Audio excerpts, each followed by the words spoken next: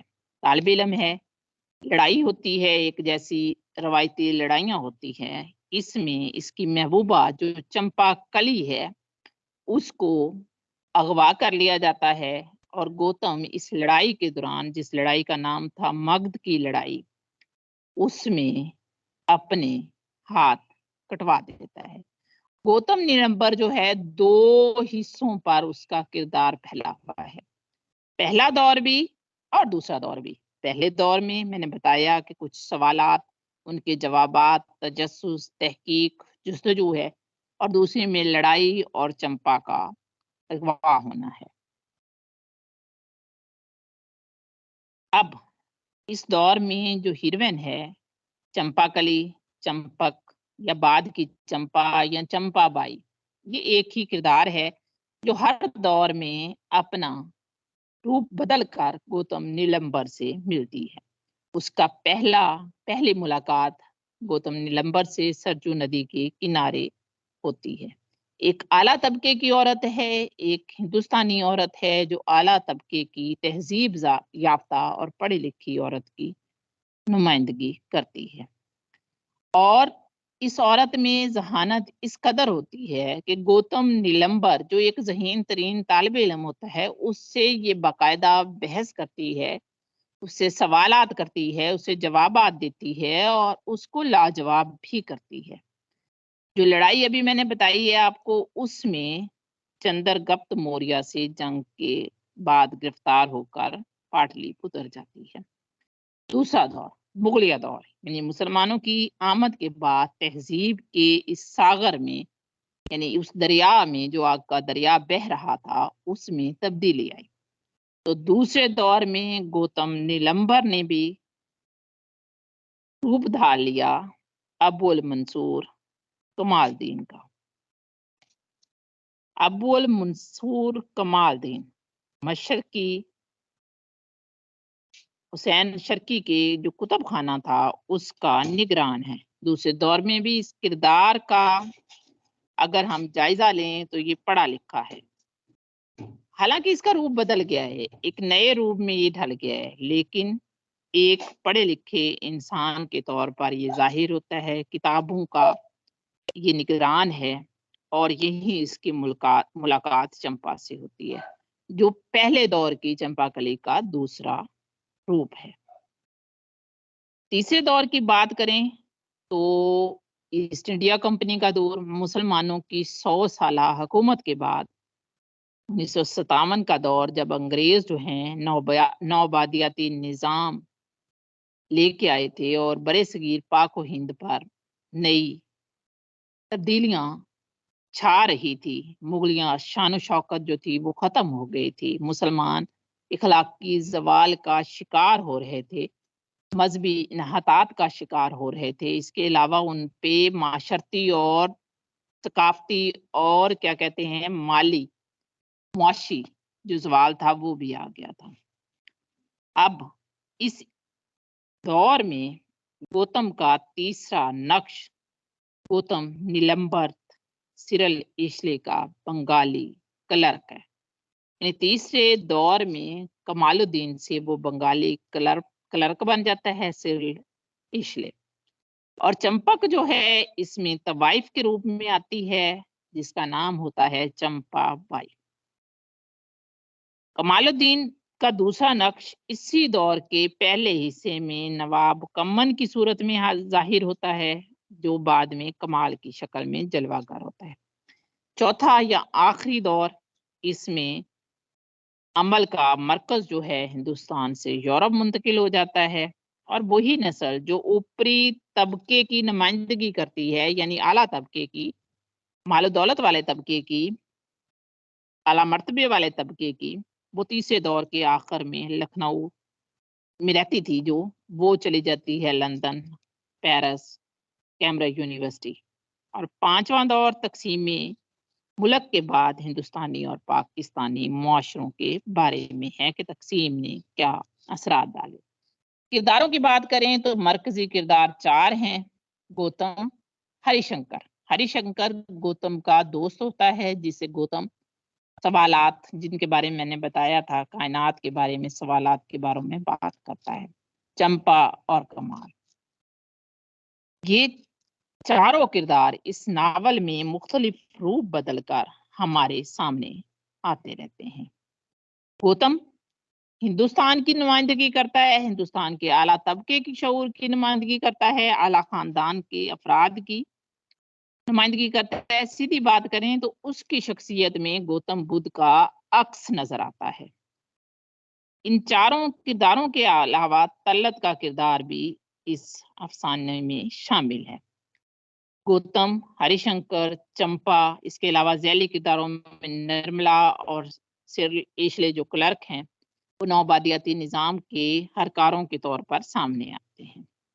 Peter بھی کردار ہے جو سرل یا کلرک کا ہمزاد کہا جاتے ہیں۔ تیمینا، عامر، یہ سارے ذیلی کردار ہیں۔ اگر میں اپنے الفاظ میں اس ناول کا مختصر سا خلاصہ آپ کے سامنے پیش کروں تو اردو ادب کا یہ بہترین یا شہرہ آفاق ناول ہے۔ اس ناول کے بغیر ناولوں کا تذکرہ ادھورا ہے۔ 1957 میں لکھنا شروع کیا، اشاعت 2 برس بعد ممکن ہوئی۔ یعنی قرۃ العین حیدر نے اس ناول کو لکھنے میں 2 سال لگا دیے۔ اس ناول پر بہت زیادہ تنقید ہوئی۔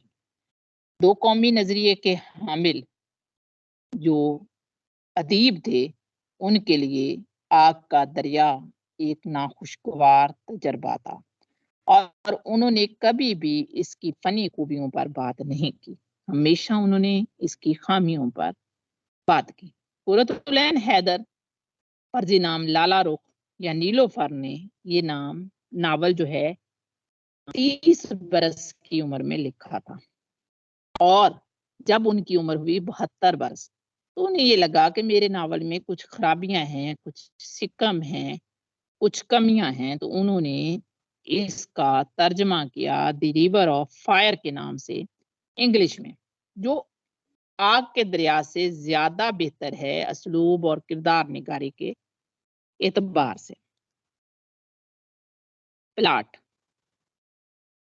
سے مراد کیا ہوتا ہے کہ ہم مختلف ابواب کا تعلق کیسے آپس میں جوڑتے ہیں، قصہ یا کہانی کو کیسے بیان کرتے ہیں۔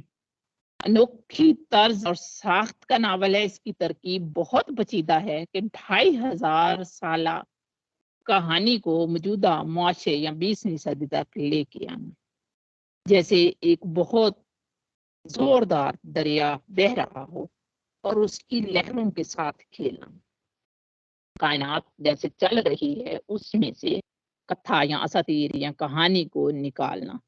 تو قرۃ العین حیدر نے اس میں بہت زیادہ مہارت دکھائی ہے۔ انہوں نے ناول سے انصاف کیا ہے۔ 4 ادوار میں انہوں نے گوتم نیلمبر کی کہانی کو بیان کی ہے۔ پہلا دور چندر گپت موریہ کی لڑائی والا دور جو 400 برس قبل ہے۔ دوسرا دور لودھی سلطنت کے خاتمے اور مغلوں کی آمد۔ تیسرا دور ایسٹ انڈیا کمپنی کے زمانے کا۔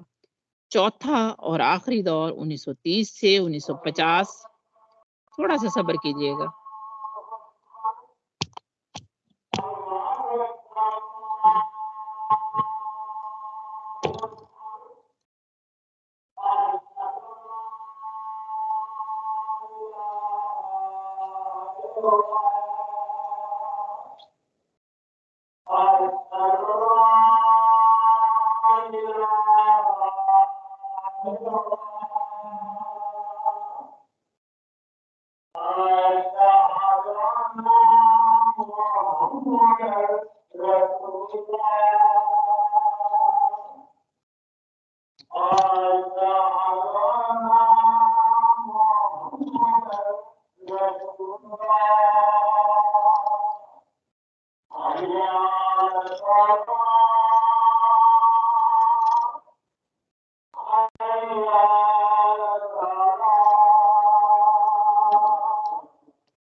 جی، ناول کی بات کریں تو داستان 4 ادوار میں تقسیم ہے۔ پہلا دور چندر گپت موریہ کا دور، دوسرا دور لودھی سلطنت اور مغلوں کا دور۔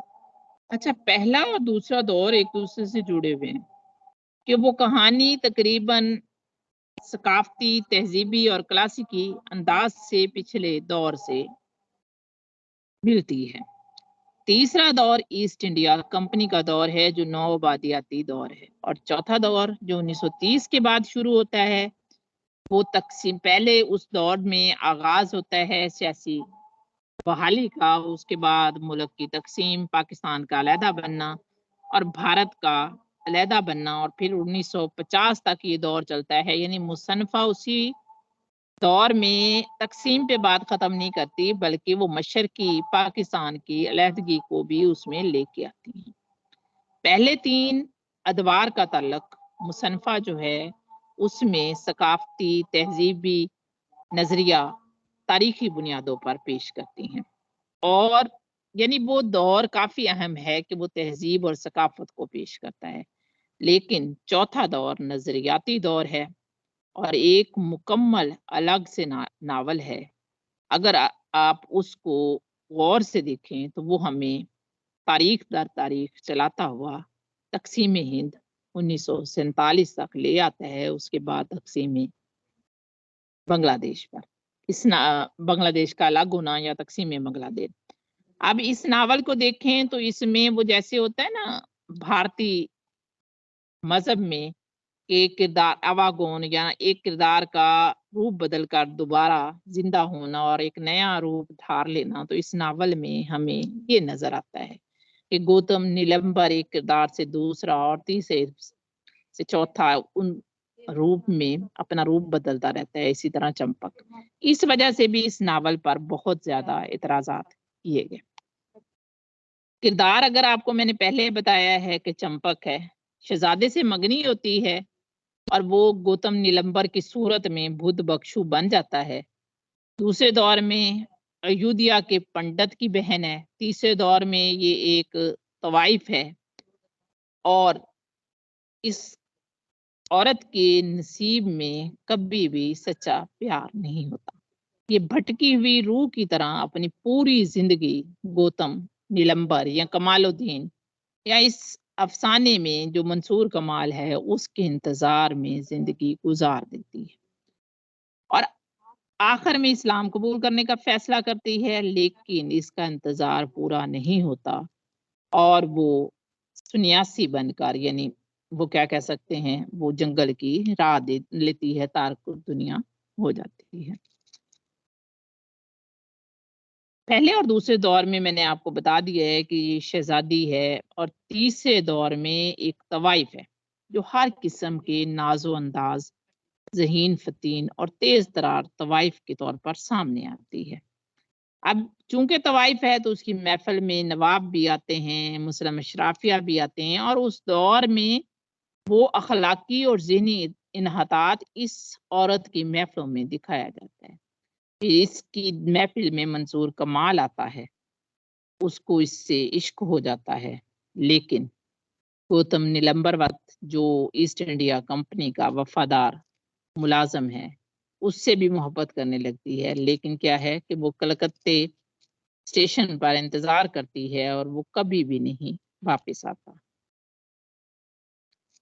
آخری عمر میں طوائفوں کی سردار اور سب سے آخری عمر میں بکارن بن جاتی ہے اور اسی اسٹیشن پر بھیک مانگتی ہے، یہاں وہ گوتم نیلمبر کی رات کرتی تھی۔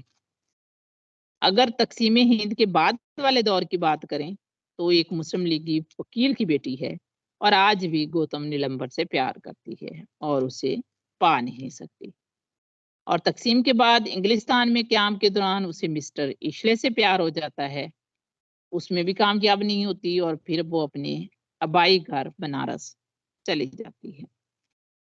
چمپا کا نام میں نے جیسے بتایا ہے ہر دور میں تبدیل ہو جاتا ہے، پہلے وہ چمپا تھی، پھر چمپک، پھر چمپاوتی اور آخر میں چمپا احمد بنی۔ طوائف کی صورت میں اس کا نام چمپا جان تھا۔ منصور کمال جو ہے وہ اسے عشق کرتا ہے، سکندر لودھی کی فوج جو ہے وہ پوری کیا کہتے ہیں ملک کی اینٹ سے اینٹ بجا دیتی ہے. اس کے علاوہ اس پورے ناول میں یہ بھی دکھایا گیا ہے کہ وہ لوگ جو مغلیہ دور میں میم آپ اعلیٰ طبقوں پر اور اعلیٰ عہدے پر کام کرتے تھے، تقسیم کے بعد وہی لوگ کیمبرج، لندن اور دوسری یونیورسٹیوں میں تعلیم حاصل کرتے ہیں. اور کچھ لوگ ایسے بھی ہوتے ہیں جو جب سب کچھ ہو کر واپس آتے ہیں تو ان کے پاس کچھ نہیں ہوتا اور وہ لوٹے پوٹے پاکستان کی راہ لیتے ہیں. یہ ناول مکمل ہوا، میٹنگ کا ٹائم بھی تقریباً مکمل ہوا. میں ایک دفعہ پھر رپیٹ کرنا چاہوں گی، قرۃ العین حیدر کے تمام ناول اگر کسی نے لکھنا ہے تو وہ لکھ لیں. پہلا ناول ہے میرے بھی صنم خانے جو 1949 میں شائع ہوا. دوسرا سفینہ غم دل 1956 میں. تیسرا آگ کا دریا 1959 میں. آخر شب کے ہم سفر 1989 میں. کار جہاں دراز اس کی 3 جلدیں ہیں. گردش رنگ چمن 84 میں. چاندنی بیگم 1979 میں. یعنی 3 ناول انہوں نے 4 بلکہ بھارت میں رہتے ہوئے لکھے اور 2 پاکستان میں لکھے. ناولٹ ہیں دلربا، سیتا ہرن، چائے کے باغ، اگلے جنم، مجھے بٹیا نہ کیجیو. اصل نام نیلوفر کلمی نام معروف اور اصل نام نیلوفر ماموں کے کہنے پر نام تبدیل کیا. والدہ نظر سجاد حیدر، والد سجاد حیدر جلدرم. جی کوشش کی آپ کو ناول سمجھ آ جائے، پھر بھی کسی کو کچھ پوچھنا ہے تو وہ پوچھ سکتا ہے.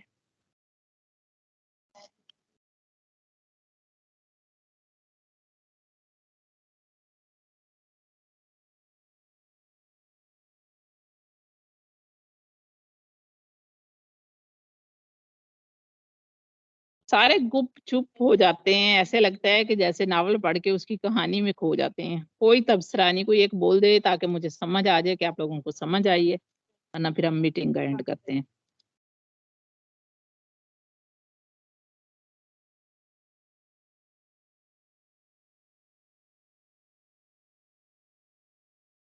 جی سجیلا. السلام علیکم میم. وعلیکم السلام. میم یہ جو اس کے ادوار آپ نے بتائے ہیں ناول کے 4 ادوار، مطلب جس نے لکھا اس نے قرۃ العین حیدر نے، تو مطلب وہ ایک کہانی جو ہے اس کے